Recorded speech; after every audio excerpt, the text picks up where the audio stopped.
안녕하세요. 지금부터 전자기능사 해설 강의를 시작하겠습니다. 첫 번째 문제는 블록도로 장치를 구분하는 문제로 오디오 증폭기의 기본 구조를 알아야 하는 문제입니다.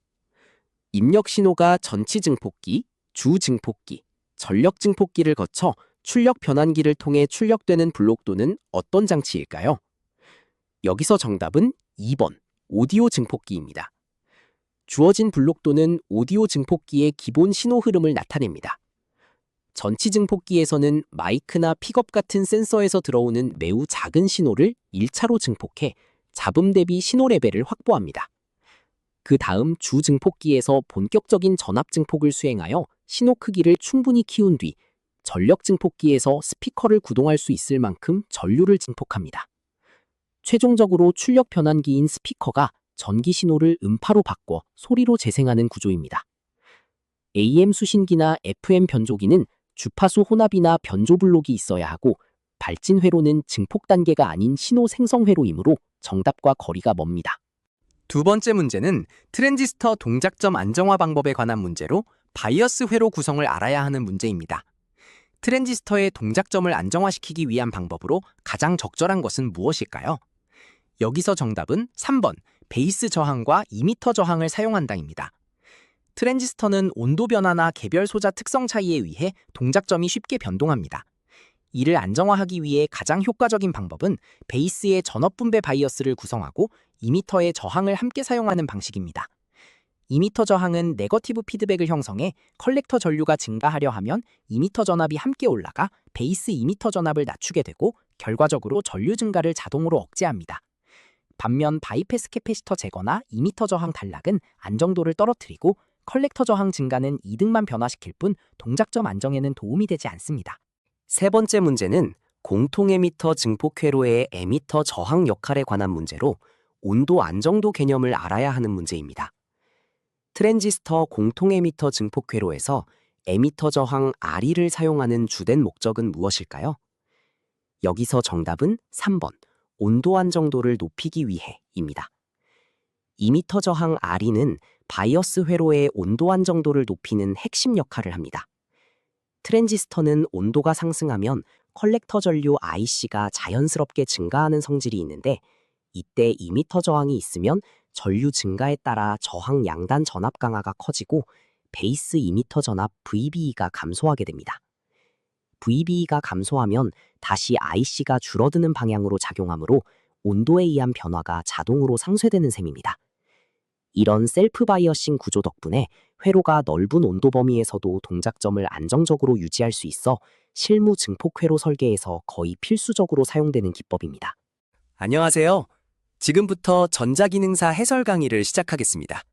첫 번째 문제는 트랜지스터 접지 방식 비교에 관한 문제로 에미터 접지 특성을 알아야 하는 문제입니다. 트랜지스터의 접지 방식에 따른 특징으로 올바른 것은 무엇일까요? 여기서 정답은 4번, 에미터 접지는 전압 증폭률이 가장 높다입니다. 트랜지스터의 접지 방식에는 에미터 접지, 베이스 접지, 콜렉터 접지의 세 가지가 있으며 각각 특성이 다릅니다. 에미터 접지, 즉 커먼 에미터는 전압 이득과 전류 이득이 모두 높아 일반적인 증폭 회로에 가장 많이 쓰이며 입력과 출력 사이에 180도의 위상 반전이 발생합니다. 베이스 접지는 입력 임피던스가 낮고 고주파 특성이 좋아 RF 증폭에, 콜렉터 접지, 즉 에미터 팔로워는 입력 임피던스가 높고 출력 임피던스가 낮아 임피던스 매칭 버퍼에 사용됩니다. 따라서 전압 증폭률이 가장 높은 방식은 에미터 접지가 맞고 베이스 접지는 전류 증폭률이 1에 가까우며 콜렉터 접지는 위상 반전이 없습니다. 두 번째 문제는 LED 데이터 시트 표기에 관한 문제로 IF max의 의미를 알아야 하는 문제입니다. LED 데이터 시트에서 IF max는 20mA의 의미로 올바른 것은 무엇일까요? 여기서 정답은 3번, 최대 순방향 전류가 20mA입니다. LED의 사양에서 IF max는 맥시멈 포워드 커런트의 약자로 해당 LED에 흘릴 수 있는 최대 순방향 전류를 의미합니다. 이 값을 초과하면 LED 내부 반도체 접합이 열에 의해 손상되어 수명이 급격히 줄거나 영구 파손될 수 있습니다. 따라서 실제 회로 설계 시에는 IFMAX보다 충분히 낮은 값으로 동작시키는 것이 안전하며 일반적으로 정격의 50에서 70% 수준에서 사용하는 것이 좋습니다. 비슷한 표기로 VF는 순방향 전압 강화, VRMAX는 최대 역방향 전압, IV나 루미너스 인텐시티는 광도를 의미합니다. 이런 기본 파라미터들은 LED를 선정하거나 전류 제한 저항을 계산할 때 반드시 확인해야 할 핵심 사양입니다. 세 번째 문제는 진공 픽업 도구 사용법에 관한 문제로 적절한 흡입력 조절을 알아야 하는 문제입니다. 수동 부품 실장 작업 시 사용되는 진공 픽업 도구의 올바른 사용법은 무엇일까요? 여기서 정답은 2번, 부품 크기에 맞는 적절한 흡입력을 선택하여 사용한다입니다. 진공 픽업 도구는 작은 SMD 부품을 흡입해 들어올리는 수동 픽앤플레이스 도구로 다양한 크기의 노즐을 교체해 사용합니다. 부품의 크기와 무게에 맞는 적절한 노즐과 흡입력을 선택해야 부품을 안전하게 잡을 수 있으며 이는 작업 효율과 부품 보호의 기본 원칙입니다. 너무 강한 흡입력은 얇은 부품을 변형시키거나 내부 구조를 손상시킬 수 있고 너무 약한 흡입력은 작업 중 부품이 떨어져 찾기 어려워지거나 분실로 이어집니다.